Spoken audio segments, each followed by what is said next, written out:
말씀을 통하여서 읽으신 이 말씀을 통하여서 우리의 믿음을 귀히 여기시는 우리의 믿음을 귀히 여기는 기도 생활, 우리의 믿음을 귀히 여기는 기도 생활이라는 제목으로 하나님의 말씀을 나누도록 하겠습니다. 이 사도행전의 역사를 살펴보면 사도행전은 철저하게 기도 응답의 역사입니다. 우리는 보통 사도행전에서 일어나는 일들을 보면 첫 때는 그랬나 보다. 그 시기엔 그랬겠지. 예수님이 이 땅에서 공생애 하신 지 얼마 지나지 않은 그 시기, 그때는 아마 그랬을 수 있을 거야. 또 지금처럼 어떤 다른 과학 문명이라든지 다른 인문학이라든지 이런 것들이 크게 발달하지 않았던 그 시기에는 충분히 이런 일들이 벌어날 수 있을 것이야. 이런 어느 정도 나름대로 두리뭉실하게 그럴 수도 있어라고 생각을 합니다. 그러나 우리는 그렇게 생각해서는 안 됩니다. 성경에 나오는 이 놀라운 역사들은 철저하게 기도의 역사였습니다. 기도 응답 받은 역사로 이러한 기적들이 나타난 것입니다. 철저하게 기도 응답이었습니다. 그 큰 능력을 경험한 것은 사도들이 기도했기 때문입니다. 12절, 13절, 14절 같이 보시겠습니다. 시작. 사도들의 손을 통하여 민간에 표적과 기사가 많이 일어나매 믿는 사람이 다 마음을 같이하여 솔로몬 행각에 모이고 그 나머지는 감히 그들과 상종하는 사람이 없으나 백성이 칭송하더라. 믿고 주께로 나아오는 자가 더 많으니 남녀의 큰 무리더라. 여러분, 이런 일들이 왜 일어났을까요? 이때 당시가 그렇기 때문에, 그냥 그 시대가 그랬기 때문이 아니라는 얘기입니다. 그렇기 때문에 그냥 그 시기에는 예수의 영이 그냥 아무 데서나 하나님의 능력이 어느 곳에서나 이렇게 빈번하게 나타났다, 대략으로는 이렇게 두리뭉실 생각하게 되는데 절대 그렇지 않은 것이죠. 사도행전 4장 29절, 4장 31절에 보시면 그 응답의 원인이라고 할 수 있는 기도가 나옵니다. 우리가 한번 읽어볼까요? 29절부터 30절까지만 읽어보겠습니다. 시작.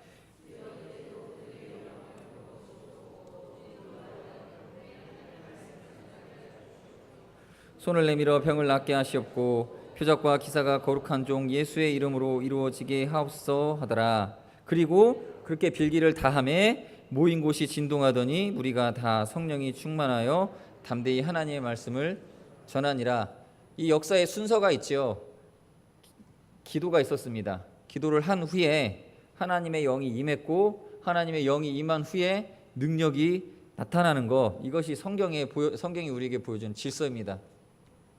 여러분, 그렇습니다. 우리의 생활 가운데 놀라운 능력과 은혜는 어떻게 임하느냐? 그냥 어떤 시대를 잘 만나고 또 어떤 분위기의 흐름에 끌려가서 그렇게 그냥 자연스러운 어떤 세상적인 또는 어떤 자연이라고 하는 그 어떤 역사라고 하는 그 시대의 흐름이라고 하는 그냥 기류에 흘러서 그런 일들이 벌어진다라고 생각한다면 오늘날 우리에겐 소망이 없을 것입니다. 그게 아니라 오늘 분명히 보여주고 있습니다. 사도행전에 나오는 역사들도 기도한 기도의 응답이었다라는 것입니다. 그리고 그렇게 기도를 하게 된 이유가 무엇이었는지 여러분 아십니까? 위협이었습니다. 위협. 기도를 하게 되는데 기도의 원인이 무엇이었느냐? 이 당시 이 시대의 위협이, 그러니까 여러분, 시대가 보여주는 기도의 반대급부가 오히려 기도를 하게 만들었고 기도가 응답되게 만들었고 능력이 나타나게 만들었다라는 것입니다. 여러분들, 많은 사람들이 그냥 이야기합니다. 요즘 시대가 그래서 그래. 요즘 시기가 그래서 그래. 요즘 애들은 다 그래. 세상 문화가 참 그렇지. 그러면서 우리 주위에 있는 환경과 여건, 그리고 어쩔 수 없는 여러 가지 불가항력적인 그냥 이 하나님 외에 있는 어떤 존재들에 의해서 어쩔 수 없이 이렇게 흘러간다. 그리고 그에 비해서 하나님의 역사는 아주 국소적으로 아주 좁은 곳에서 아주 적은 영역에서 일어나는 특별한 은혜일 뿐이다라고 생각하게 됩니다. 그러나 여러분, 성경에 나오는 이 놀라운 역사들은 하나님께 그 시대적 상황을 거슬러 올라가는 기도를 통하여서 응답받은 그 응답의 결과라는 것을 오늘 분명히 보여주고 있죠. 우리는 핑계를 댑니다. 편안하면 편안하니까 안 된다. 사람들이 너무 편하니까 못한다. 또 핍박이 있고 환란이 없고 어려움이 있으면 이건 어려워서 못한다. 그렇게 말하는데 성경은 오히려 정말 어려울 때 어려운 것을 이겨내는 믿음을 보여줌으로써 우리로 하여금 무언가를 생각하게 만들어주고 있죠. 여러분, 이 세상은 어떻게 움직이는지 아십니까? 기도하지 않는 수많은 사람들이 자신들의 개인적인 자기의 생각 가지고 이 세상의 그 물리적 량으로 이 세상을 좌지우지한다고 생각하시겠지만 그 반대인 것입니다. 오히려 아주 적은 숫자의 사람들, 믿음의 사람들의 기도가 그 모든 자신의 의지가 어디로부터 말미암았는지를 알지 못하고 눈치채지 못하는 많은 사람들의 자유의지라고 하는 것들을 뛰어넘어서 기도가 놀랍게 역사하고 있는 것입니다. 그러므로 우리는 기도를 해야 되고 기도함으로써 말미암은 성령의 충만함을 받아야 됩니다. 성령의 충만함을 받은 후에는 그 능력이 발현되도록 삶을 살아가야 되는 것입니다. 이것이 기독교인들이 살아가는 방법입니다. 이 얼마나 귀한 것입니까? 그리고 이 기독교인들의 이 삶의 방식이 세상을 움직이고 있는 것입니다. 그런데 무엇이 중요하겠습니까? 기도가 안 된다라는 것이죠. 기도를 못하게 막는 방해하는 세력이 있다는 것입니다. 오늘 본문에 나오는 이 핍박이 있는 상황은 오히려 이들로 하여금 기도하게 만들었습니다. 그러나 애초에 이렇게 핍박을 가한 마귀의 의도는 무엇이었습니까? 기도하지 못하게 하려고 한 것입니다. 전도하지 못하게 하고 복음이 증거되지 못하게 하고 이들로 하여금 두려움을 느껴서 이 믿음대로 살지 못하게 하려고 가했던 악한 마귀의 수단 방법이었습니다. 그런데 그 수단 방법이 도리어 기도를 하게 만들었다라는 것입니다. 기도를 했더니 놀라운 역사가 일어나서 많은 사람들에게 성령이 임하였고 성령이 임한 사람들은 나가서 복음을 담대히 증거하고 그리고 그 믿음이 더 널리 전파되는 역설적인 효과를 나타낸 것입니다. 여러분, 우리는 기도 응답을 받습니다. 기도 응답을 받는데 이 기도를 하게 되는 것이 은혜다라는 것을 먼저 생각해야 됩니다. 기도는 아무나 하는 게 아닙니다. 여러분, 오늘 기도하러 오셨는데 여러분 아무나라서 오신 게 아니라는 것입니다. 특별한 존재들이십니다. 기도의 자리를 찾아오셨을 때는 하나님의 놀라운 은혜가 있기 때문에 기도의 자리에 오신 겁니다. 제가 얼마 전에 그 코스코라고 하는 곳에 이제 장을 보러 갔습니다. 거기 가면 좀 생각보다 싸게 파는 물건들은 또 싸게 팔더라고요. 대부분 이렇게 대량으로 살 수 있는 장소인데 갔는데 거기 이제 그 식당가가 있어요. 거기 나름대로 식당가가 있는데 그 뭐 먹는 건데 별로 맛은 없어요. 그런데 파는 것 중에 하나가 뭐냐면 이 핫도그 세트. 가격을 어저께 다시 한번 확인했는데 진짜 별 볼 일 없는 음식이에요. 2,000원짜리인데 그냥 빵 한 조각에 햄 하나 넣고 그 비닐로 포장된 그 오이 피클 하나 줍니다. 그거 이렇게 뿌려서 먹고 콜라 컵을 하나 그냥 줘요. 저쪽에 가서 따라 마시라고. 그렇게 주는데 이게 세트입니다. 단품으로는 안 팔아요. 묶어 팔더라고요.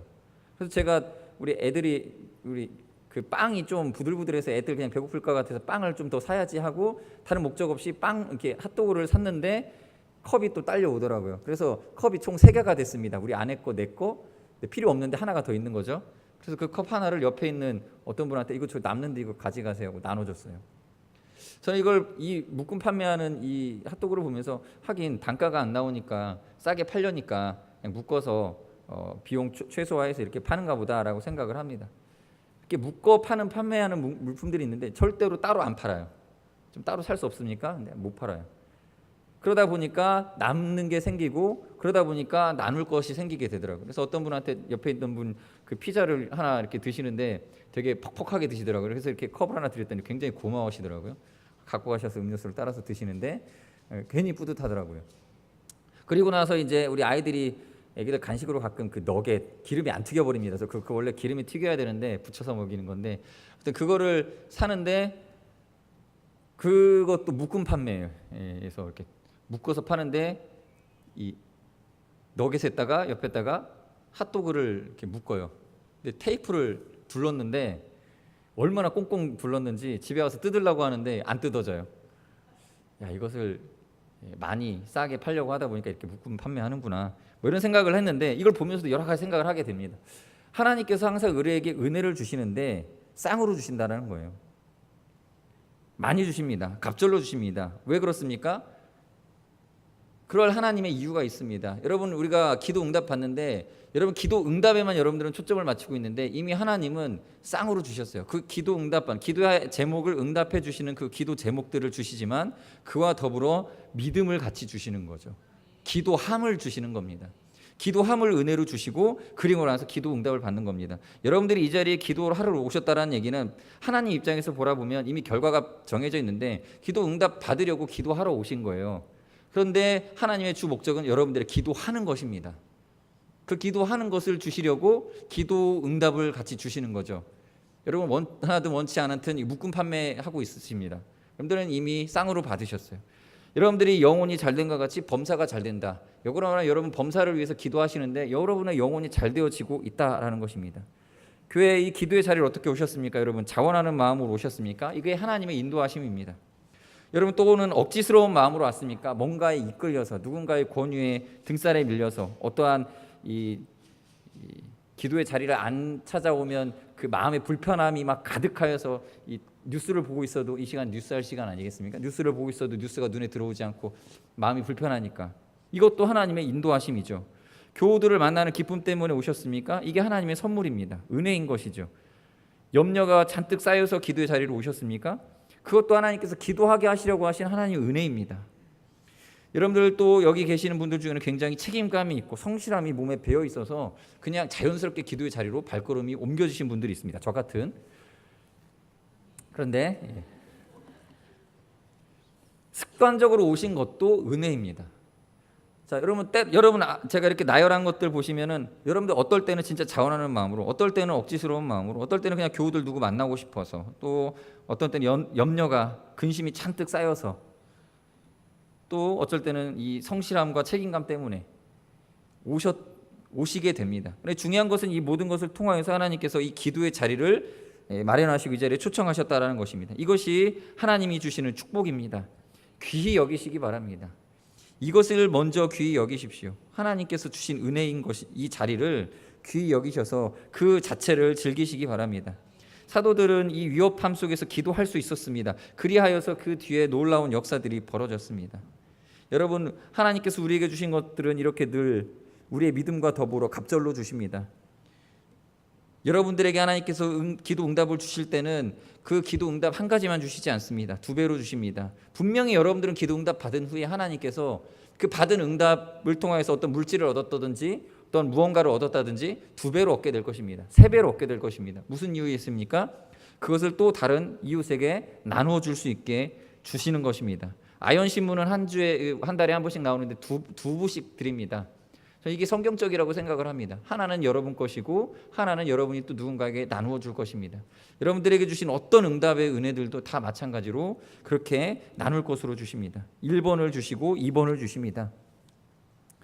여러분, 그러므로 우리가 두려워하지 말아야 되고 염려하지 말아야 됩니다. 기도 자체를 응답인 줄을 믿고 담대히 나아가야 됩니다. 오늘 읽으신 본문 중에 29절에 보시는 이 기도를 언제 드렸겠습니까? 성경을 보시면 그 앞뒤 문맥을 보시면 이 사두개인들과 대제사장들에 의해서 이틀간 감옥에 구금되었다가 풀려난 시기에 드린 기도입니다. 두려움과 위협이 있을 때에 기도했다라는 것입니다. 여러분, 이 본보기를 보여준다는 말이 있습니다. 일제강점기 때 독립운동 하는 사람들을 잡아다가 저기 서대문 형무소에 끌고 가서 가진 고문을 하고 아주 이 쩔뚝발이 신세로 밖으로 내보내죠. 그렇게 해서 본보기를 보여줘서 다시는 그 독립운동을 하지 못하도록 만드는, 어쩌면 마귀가 쓰는 방법 중에 하나인데, 마찬가지로 이 사도들을 구금했다가 풀어줌으로써, 풀려나게 함으로써 이 본보기를 보여주고 다시는 그 믿음에 담대함을 얻지 못하게 하기 위한 그런 수단으로 이렇게 했습니다. 그렇게 두려움이 엄습할 수밖에 없는 그 시기에 오히려 이 사도들은 기도를 했다라는 것입니다. 마귀는 우리로 하여금 무엇을 못하게 합니까? 일단 기도 못하게 합니다. 이게 왜냐하면 이 기도가 가장 큰 은혜이기 때문이죠. 기도만 한 게 없습니다. 기도 자체를 못하게 하기 위해서 마귀가 할 수 있는 모든 본때를 보여주는 것입니다. 그래서 우리로 하여금 이 성경에서 본문에 나오는 것처럼 때로는 이 육체적 고통을 주기도 하고 또 말로 위협을 가하기도 합니다. 협박을 하기도 합니다. 또 여러 가지 기도하지 않게 만드는 여러 가지 본보기들을 우리 생활 가운데 보여줌으로써 우리로 하여금 우리 스스로 기도를 포기하게 만들어 버립니다.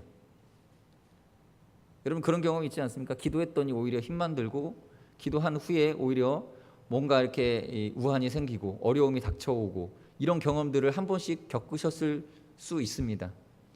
저는 많은 성도들을 대하면서 기도해도 때로는 오는 어려움 때문에 기도를 포기하는 경우들을 많이 보게 됩니다. 그러나 그때가 오늘 성경의 교훈을 우리가 받아들인다면 그때가 우리가 담대함을 가지고 기도해야 될 때라는 것입니다. 역설적이게 이 사도들은 이 위협받은 후에 그 시기를 기도의 최적의 시기라고 여긴 것처럼 아주 장황하고 성경에서도 이렇게 많은 양의 기도의 내용을 담을 구절이 그렇게 많지도 않은데 굉장히 긴 이 분량을 할애해서 그들의 기도의 내용을 기술하고 있습니다. 여러분 우리는 이 낙심이 오고 두려움이 찾아올 그때를 기도의 시기로 찾아야 합니다.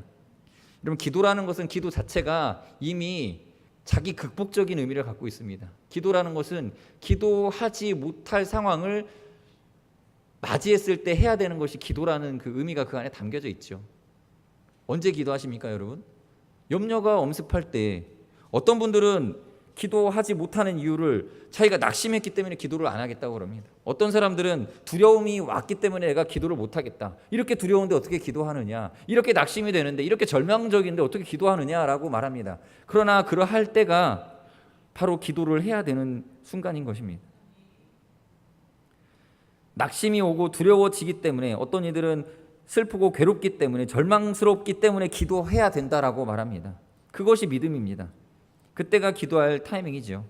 여러분 기도할 못할 이유가 있습니까? 여러분 언제 기도 안 하십니까? 기도 응답에 소망이 없다고 느낄 때 우리는 기도하지 않습니다. 그것이 우리가 말하는 우리의 한계입니다. 우리의 한계. 그냥 자기 수준이죠. 그래서 그 한계의 수준만큼만 살아가는 것, 그것을 우리는 우리 자신의 믿음의 분량이다라고 여기고 살아갑니다. 그러나 그것은 믿음이 아닌 것이죠. 믿음은 항상 믿음의 그 한계를 극복해야 되는 것입니다. 여러분 용서도 정도 것이지 하루에 7번씩 용서하라고 하는 예수님의 말씀을 여러분 받아들이실 수 있습니까? 그러나 예수님은 하루에 7번씩 70번이라도 용서하라고 70번씩 7번이라도 용서하라고 우리에게 요청하십니다. 그게 불가능하기 때문입니까? 예수님의 말씀의 뉘앙스는 항상 우리로 하여금 지금 우리의 한계를 극복해라. 네가 할 수 없다라고 하는 그 상황을 이겨내라라고 요청하는 것이죠. 우리를 억지로 가게 하는 사람을 위하여서 심리를 동행하라고 말씀하십니다. 겉옷을 달라고 하는 자에게 속옷까지 내어주라고 말씀하고 계십니다. 무슨 얘기입니까? 우리의 한계를 극복해라.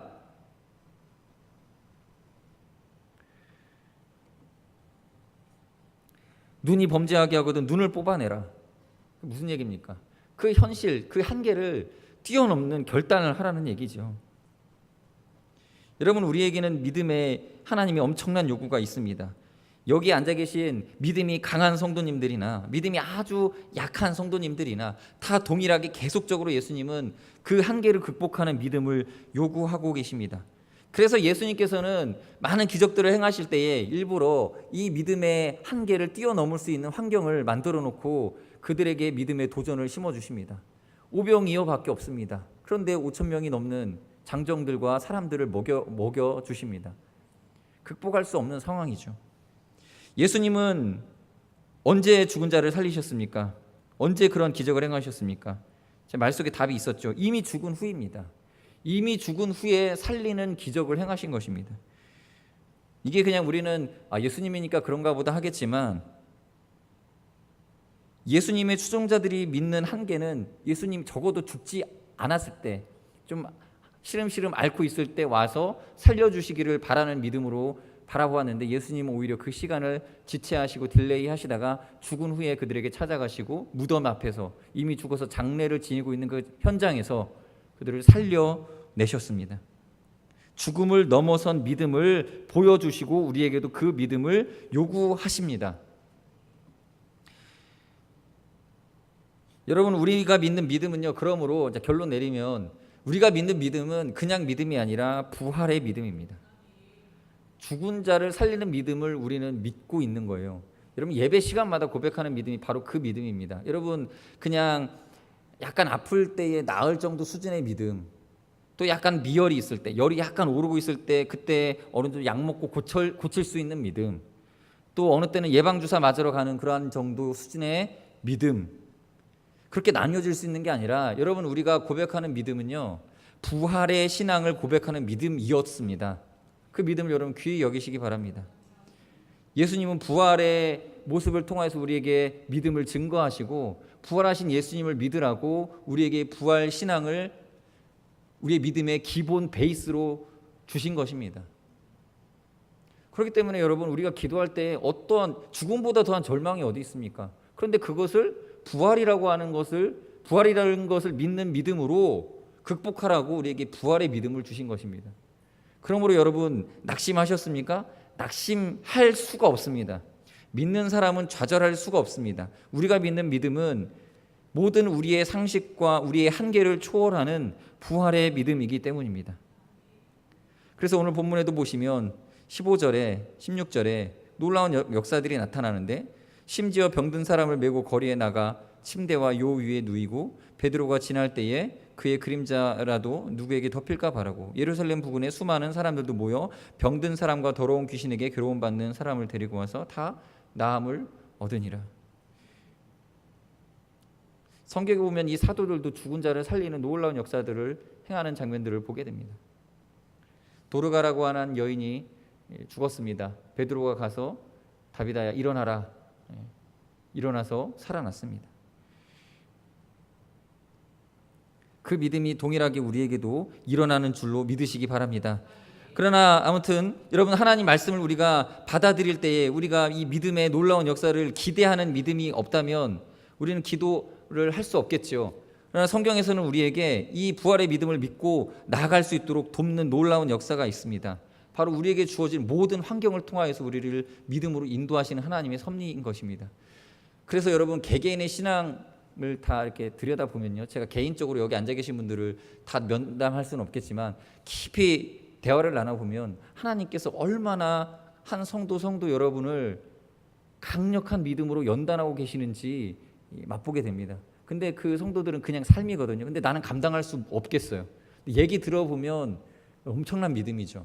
여러분들도 한번 여러분 옆에 있는 교우들과 교제하시면서 때로는 한번 그 믿음에 대해서 서로의 믿음의 간증들을 한번 나눠보십시오.